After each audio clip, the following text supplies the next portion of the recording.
కేసీఆర్ నాయకత్వంలోని బీఆర్ఎస్ 10 ఏళ్ల పాలన తర్వాత 2023లో అధికారాన్ని కోల్పోయింది. అప్పటి నుంచి పార్టీపై నిరుత్సాహం వెంటాడుతోంది. తాజాగా కవిత లేఖ వ్యవహారం, వర్గ పోరాటాల బీభత్సం పార్టీని అల్లకల్లోలంలోకి నెట్టేశాయి.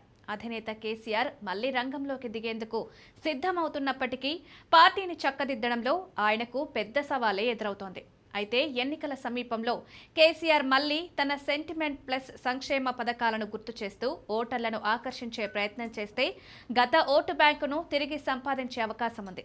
కానీ లోపలి ఫిరాయింపులు, భవిష్యత్తుపై స్పష్టత లేకపోవడం పార్టీ పురోగమనానికి అడ్డుగానే నిలవచ్చు. కాంగ్రెస్ పార్టీ ప్రస్తుతం అధికారంలో ఉన్న హామీల అమల్లో జాప్యం ప్రజల్లో అసంతృప్తికి దారితీస్తోంది. ముఖ్యంగా రైతు భరోసా, రుణమాఫీ వంటి హామీలపై రైతుల్లో ఆగ్రహం ఎక్కువవుతోంది. అయితే సీఎం రేవంత్ రెడ్డి తనదైన శైలిలో ఉద్యోగ నియామకాలతో యువతను ఆకర్షించేందుకు ప్రయత్నిస్తున్నారు. మహిళా ఓటర్లను టార్గెట్ చేస్తూ పలు సంక్షేమ పథకాలను ప్రవేశపెట్టారు. కేంద్రాన్ని విమర్శిస్తూ రాష్ట్ర ప్రయోజనాలపై దృష్టి పెట్టే ధోరణి గ్రామీణ ప్రాంతాల్లో అధికార బలం కాంగ్రెస్కు తప్పక ప్లస్ పాయింట్ అవుతుంది. కానీ హామీలు నెరవేరకపోతే అదే పెద్ద సమస్య కావచ్చు.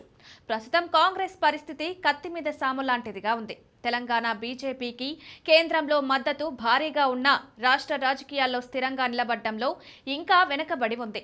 ఇటీవల కొత్త రాష్ట్ర అధ్యక్షుడిగా బాధ్యతలు చేపట్టిన రామచంద్రరావు సవాళ్ల మధ్య పదవీ బాధ్యతల నిర్వహణ ప్రారంభించారు. హిందుత్వ భావజాలం, మోడీ ప్రచార మాంత్రికత, బలమైన క్యాడర్, కొన్ని నియోజకవర్గాల్లో బీజేపీకి మద్దతిస్తున్న ప్రజా సమస్యలపైనే స్పష్టమైన అజెండా లేకపోవడం వీళ్లకు మైనస్ అవుతోంది. ఇక కేంద్ర పాలనపై అసంతృప్తి, పెట్రోల్ ధరలు, నిత్యావసరాల ధరల బాధలు బీజేపీకి ఇబ్బందికరంగా మారాయి.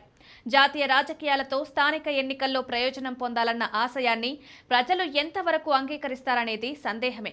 ఈ ఎన్నికలు తెలంగాణలోని 3 ప్రధాన పార్టీలు ఒక్కొక్కటి ఒక్కో కోణంలో కీలకంగా చూస్తున్నాయి. బీఆర్ఎస్ తన ఉనికిని రుజువు చేసుకోవాలి. కాంగ్రెస్ తన పాలనకు ప్రజాదరణ ఉందని నిరూపించుకోవాలి. బీజేపీ రాష్ట్ర రాజకీయాల్లో పునాదులు బలపరుచుకోవాలి. అందుకే ఈ స్థానిక ఎన్నికలు ఒక్కో పార్టీకి ప్రత్యేకంగా రాజకీయ క్షమత పరీక్షగా మారనున్నాయి. నాయకుల గెలుపు స్టైల్, పథకాల స్పష్టత, ఓటర్లపై ప్రభావం ఇవన్నీ ఈ ఎన్నికల్లో కీలకం. కానీ అంతిమంగా ప్రజలే తేల్చేది. ఈ ఎన్నికలు 2028 అసెంబ్లీకి సెమీఫైనల్గా మారతాయని, వాటి ఫలితాలే వచ్చే రాజకీయ ధోరణికి దిశానిర్దేశం చేస్తాయని చెప్పొచ్చు. తుది ఓటు ప్రజలదే. ఎవరికి గెలుపు లభిస్తుందో వేచి చూడాలి.